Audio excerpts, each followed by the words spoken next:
Hello friends, welcome to my channel. আজও একটা দুর্দান্ত স্বাদের রেসিপি নিয়ে হাজির হয়ে গেছি আপনাদের কাছে শেয়ার করব বলে। তো চলুন রেসিপিটা শুরু করা যাক। তো দেখুন, এখানে ডিম দুটো সিদ্ধ করে গ্রেট করে রেখেছি, চিজ গ্রেট করে রেখে দিয়েছিলাম, টমেটো, ক্যাপসিকাম, পেঁয়াজ বড় বড় করে কেটে রেখে দিয়েছিলাম। এরপর পাউরুটিতে পিৎজা সসটা লাগিয়ে নিলাম। এরপর গ্রেট করে রাখা ডিমটা, সিদ্ধ ডিমটা দেখুন উপরে দিয়ে দিয়েছি। চিলি ফ্লেক্স ছড়িয়ে দিলাম, বিট লবণ ছড়িয়ে দিলাম স্বাদ মতো। তা আমরা যদি নিরামিষভাবেও করতে পারি, তাহলে পেঁয়াজ আর ডিমটা বাদ দিলেও হবে। ক্যাপসিকাম দিয়ে দিলাম, টমেটো দিয়ে দিলাম, এরপর পেঁয়াজ কুচি দিয়ে দিলাম।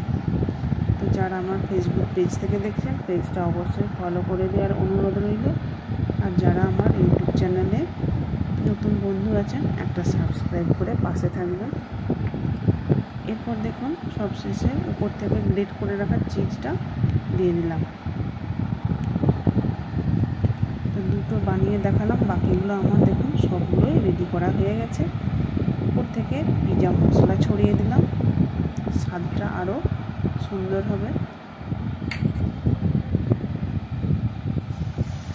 একটা তাওয়া বসিয়ে দিয়েছি, দেখুন তাওয়া গরম হলে কিছুটা পরিমাণ বাটার নিয়ে ওটা তাওয়াটাতেই ছড়িয়ে দিচ্ছি। দেখুন, তো বাটারটা গলে গেলে এরপর